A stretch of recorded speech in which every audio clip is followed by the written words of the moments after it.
Assalamualaikum warahmatullahi wabarakatuh. Bismillahirrahmanirrahim.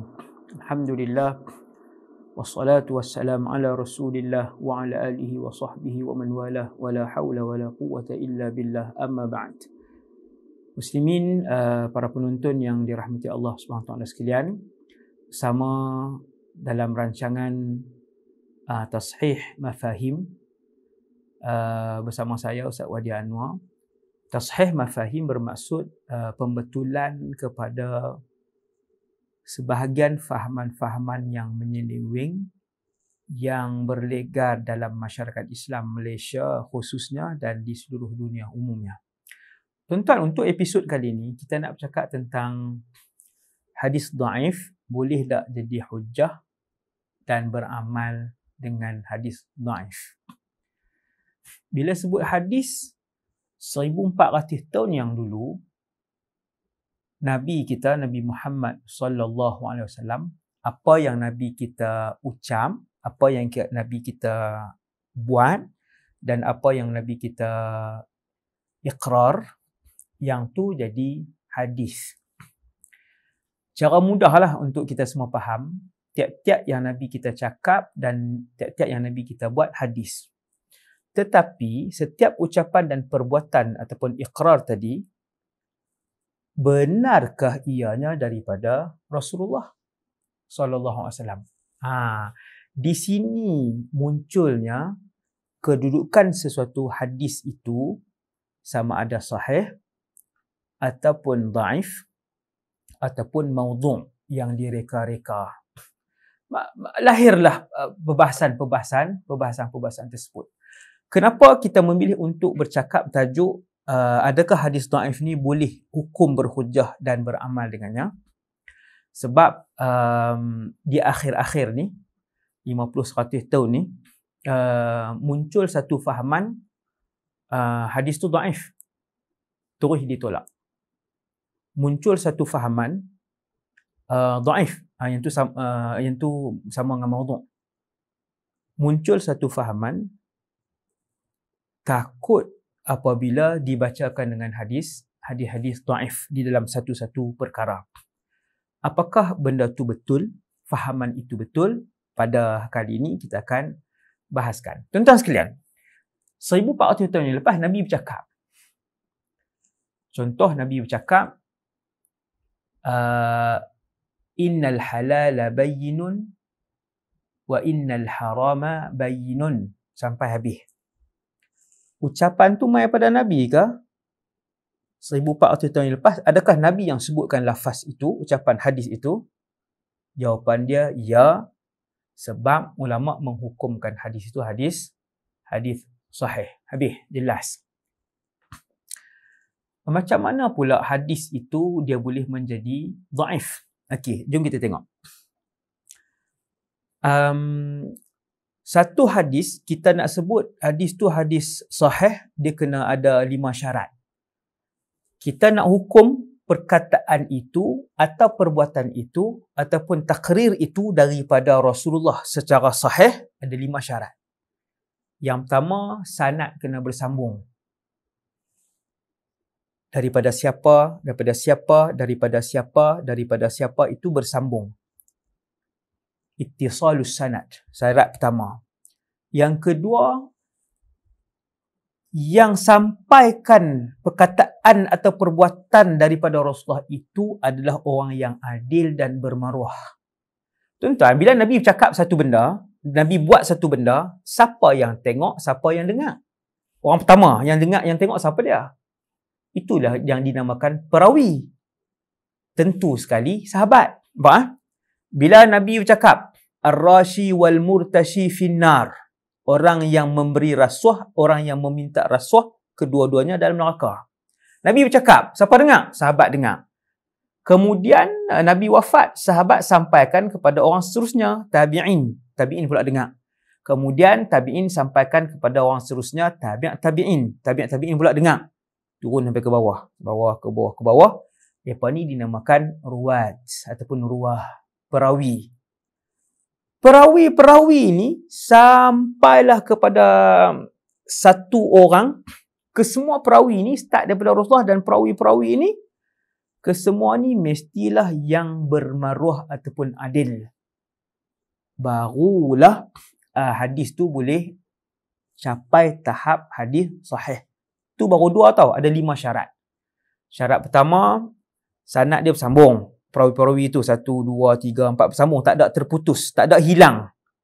Tiada perawi yang hilang tengah-tengah tu, satu. Yang kedua, perawi-perawi tu kesemuanya adil dan bermaruah, bukan pelaku dosa besar. Kalau ada salah seorang perawi itu pelaku dosa besar, diketahui dia ni memang kaki tikar nombor ekor. Adakah hadis yang melalui dia, yang diriwayatkan melalui dia? Ada. Hadis tu jadi dhaif. Nampak tuan? Maksudnya kesemua perawi mestilah udul ataupun al-adlu, bersifat al-adl. Perawi. 2. 3. Dhabit. Perawi-perawi tadi ni mestilah yang kuat ingatannya. Kuat ingatan tu bukan macam saya ataupun mana-mana yang hidup pada zaman hari inilah. Kita nak jumpa satu orang yang dihafal umur 15 perkataan, umur 60 dia masih sebut lagi perkataan tu tanpa salah. Tu kekuatan hafazan, dhabit. Tak boleh kalau kawan tu ingat waktu muda, waktu tu nyanyuk, maka hadis dia tak boleh jadi sahih. So tuan-tuan, syarat yang ketiga tadi ialah perawi itu mesti dhabit, ingatan dia sempurna. 3. Nombor 4, hadis itu tidak syadz. Untuk dia jadi hadis sahih, dia mesti tidak syadz. Iaitu riwayat itu tidak bertentangan dengan mana-mana riwayat lain yang man huwa awthaqu minhu. Riwayat lain yang lebih fiqah daripada dia. Kalau dia menyalahi dengan riwayat lain yang lebih siqah, maka dia tak boleh jadi sahih. Yang tu akademik sikit. Cuma itu syarat yang keempat. Dan yang terakhir, syarat kelima, nak jadi hadis sahih, dia mestilah tidak ada illah, iaitu tidak ada kecacatan.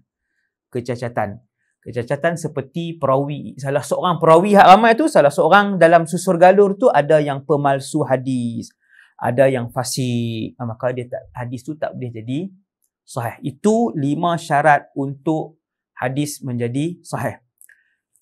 Hilang salah satu daripada 5 syarat itu, maka jadi dhaif. Hilang salah satu daripada 5 syarat itu, jadi dhaif. Dalam Baiquniyah disebut, wa kullu ma an rutbatil husni qasur fahuwa dhaifu wa huwa aqsaman kathur.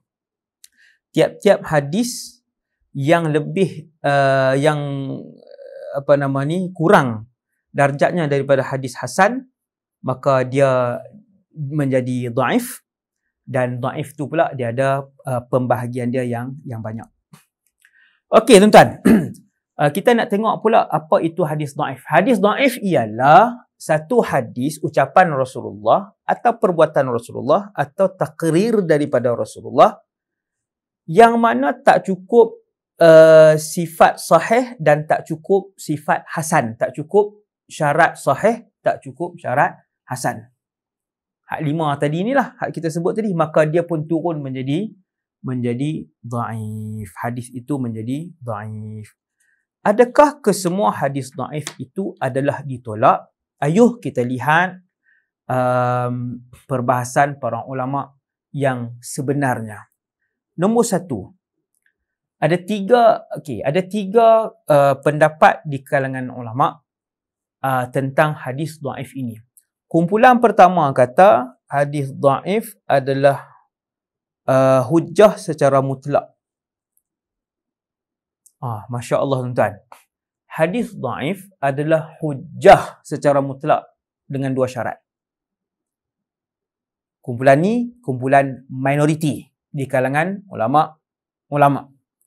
Hadis dhaif boleh jadi hujjah dengan 2 syarat. 1, tidak terlalu dhaif. Yang kedua, di dalam bab itu hanya ada hadis tu saja, tak ada hadis lain. Maka ketika itu hadis dhaif itu boleh dijadikan hujjah. Siapa ulama yang menyokong pendapat itu, iaitu hadis daif boleh dijadikan hujah secara mutlak dengan dua syarat. Tuan tahu siapa dia? Pengasas mazhab Hanafi, Al-Imam Abu Hanifah An-Nu'man. Pengasas mazhab Maliki, Al-Imam Malik ibn Anas. Pengasas mazhab Asy-Syafi'i, Al-Imam Muhammad ibn Idris. Dan pengasas mazhab Hambali, Al-Imam Ahmad ibn Muhammad ibn Hanbal radhiyallahu anhum. Empat orang ni kata hadis daif boleh dijadikan hujah secara mutlak dengan dua syarat. Tidak terlalu daif. Yang kedua, di dalam bab itu hanya ada hadis tu saja.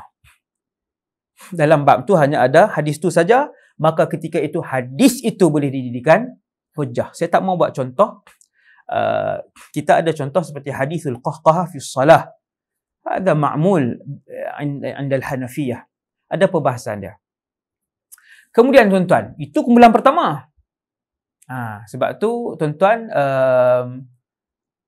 kumpulan yang menolak secara total dan menakut-nakutkan masyarakat hari ini dengan hadis daif, itu datang daripada mana kumpulan ni? Bila mereka mula muncul dalam masyarakat? Jawapan dia, Dr. Ahmad An-Nabawi, salah seorang pensyarah di Universiti Al-Azhar bahagian hadis, dalam kitab dia As-Siratul Mustaqim, dia sebut orang pertama yang bawa tentang fahaman yang ini, fahaman yang ada sedikit radikal ini, orang pertama yang bawa itu adalah Syekh Al-Albani, yang meletakkan daif dan maudhu' itu hampir kesemuanya dalam satu bakul sampah. Sehingga keluar satu kumpulan hari ini di Malaysia dan di seluruh dunia Islam, menakut-nakutkan umat Islam dengan hadis daif, menyamakan daif dan maudhu'. Bila sebut daif, terus tolak secara total, tanpa syarat. Tuan-tuan sekalian, yang ni menimbulkan perpecahan dan juga menimbulkan kekeliruan dalam masyarakat kerana bertentangan dengan fahaman arus perdana yang diamalkan oleh para ulama ahlu sunnah wal jamaah di Malaysia dan bahkan di seluruh dunia Islam. Iaitu, kita mengguna pakai pendapat majoriti ulama apabila berjumpa dengan hadis sahih, yang sekejap lagi hadis daif, yang sekejap lagi akan saya huraikan. Okey, tadi kumpulan pertama kita dah jumpa, iaitu mereka yang menerima hadis daif menjadikan hujah dengan dua syarat. Yang kedua, hadis daif tidak boleh diamalkan dan tidak boleh dijadikan hujah dalam hukum maupun fadail a'mal. Ini kumpulan kedua, juga minoriti. Kumpulan ini sangat sedikit. Mereka antaranya Al-Imam Ibn Hazim dan juga Imam Yahya bin Ma'in dan yang lain-lain. Adapun kumpulan ketiga, tuan-tuan, kumpulan ketiga inilah kumpulan yang paling ramai di kalangan ulama-ulama besar hadis, antaranya Al-Imam Sufyan Al-Thawri, Al-Imam Sufyan Ibn Uyainah, Al-Imam Abdullah Ibn Al-Mubarak, Al-Imam Ibn Al-Mahdi, Al-Imam Abu Zakaria Yahya bin Sharaf An-Nawawi, Al-Imam Ibn Salah, Al-Imam Al-Zahabi, Al-Imam Al-Munziri. Kata Dr. Ahmad An-Nabawi, dia senaraikan 45 nama imam-imam besar yang berada pada kumpulan ketiga, iaitu hadis daif boleh diamalkan pada perkara fadail a'mal, dan tak boleh menjadi hujah dalam hukum hakam fiqh. Inilah pendapat jumhur ulama. Ini yang betul, tuan. Ini yang betul. Dan inilah yang dibawa oleh semua ulama-ulama muktabar di Malaysia khususnya. Yang tuan-tuan duduk dengar fatwa di jabatan-jabatan mufti, asatizah yang ada kelayakan bercakap tentang hadis, di kalangan asatizah Ahlus Sunnah wal Jamaah, mereka akan bercakap tentang perkara ini. Kalau tuan-tuan dengar bertentangan dengan apa yang ulama arus perdana di Malaysia ni cakap, maka tinggalkan pendapat yang memecah belah dan mengelirukan itu, ambil pendapat yang ramai yang diamalkan di Malaysia ni, iaitu Hadis dhaif boleh diamalkan dalam fadail a'mal dan tak boleh jadi hujah dalam hukum. Kita terima ni, yang ni pendapat kita. Ini yang kita amalkan. Bahkan inilah pendapat majoriti ulama sejak ribuan tahun dengan 4 syarat. 1. Hadis itu tidak terlalu dhaif. Hadis itu tidak terlalu dhaif, syarat dia. Contoh hadis tak terlalu dhaif ini yang boleh kita amal ialah seperti hadis tentang menyapu muka setelah berdoa. Diriwayatkan daripada Sayyidina Umar bin Khattab bahawasanya Rasulullah SAW bila Nabi angkat tangan untuk berdoa luar solat lah, lam yahuttahuma hatta yamsaha bihima wajhahu. Nabi takkan letakkan kedua tangan itu sehinggalah Nabi sapu di mukanya sallallahu alaihi wasallam. Hadis itu dhaif. Tetapi majoriti ulama kita, bahkan mazhab Syafi'i, mazhab Hanafi, semua mengamalkan bahawa digalakkan mustahab untuk seseorang itu bila dia angkat tangan berdoa, dia sapu ke mukanya. Nah, dan status hadis itu dhaif. Tapi boleh diamalkan sebab dia tidak terlalu dhaif, satu. Yang kedua, terdapat asal pada amalan tersebut. Amalan berdoa ni ada asalnya. Iaitu kata para ulama, Allah Ta'ala berfirman dalam Quran, a'udzubillahi minasyaitonirrajim, wa qala rabbukum ud'uni astajib lakum. Berfirman Allah, mintalah kalian kepada aku, berdoalah, aku akan memakbulkan permintaan kalian. Itu maksud ada asal, amalan itu ada asal dalam agama ni. Itu syarat kedua nak amal dengan hadis dhaif. Syarat yang ketiga, waktu kita amal itu kita tidak i'tiqad bahawa yang tu Nabi buat. Ini syarat hadis dhaif yang boleh diamalkan ni. Yang keempat, kita beramal dalam perkara-perkara fadail a'mal ataupun targhib ataupun tarhib sahaja. Jadi tuan-tuan, jelas setelah kita teliti pendapat-pendapat ulama, maka kita mendapati bahawa boleh hadis dhaif itu diamalkan dalam fadail a'mal dengan syarat-syarat yang disebutkan tadi, seperti yang dinyatakan secara jelas oleh Imam An-Nawawi dan Imam Ali Al-Qari. Semoga penjelasan itu tuan-tuan dapat menjadikan umat Islam tenang untuk beramal dengan manhaj majoriti ulama Ahlus Sunnah wal Jamaah sejak ribuan tahun. Yang bila jumpa hadis dhaif, mereka tidak membakul sampahkan hadis dhaif itu sekali dengan hadis maudhu'. Salah. Jangan begitu. Itu bukan manhaj Ahlus Sunnah wal Jamaah. Dan bila dengar hadis dhaif, kita tidak terus tolak hadis itu, tetapi terlebih dahulu merujuk apakah hadis dhaif itu cukup dengan syarat-syaratnya yang 4 tadi untuk diamalkan dalam fadail amal, dalam targhib dan juga tarhib, seperti yang dilakukan oleh para ulama Ahlus Sunnah wal Jamaah. Dan semoga dengan penerangan ini tuan-tuan, sebahagian orang awam yang terkeliru, yang menyamakan dhaif dan maudhu', kembali kepada pemahaman yang betul, seperti yang telah digariskan oleh ulama-ulama kita Ahlus Sunnah wal Jamaah. Wa sallallahu ala sayyidina Muhammad wa ala alihi wasallam. Assalamualaikum warahmatullahi wabarakatuh.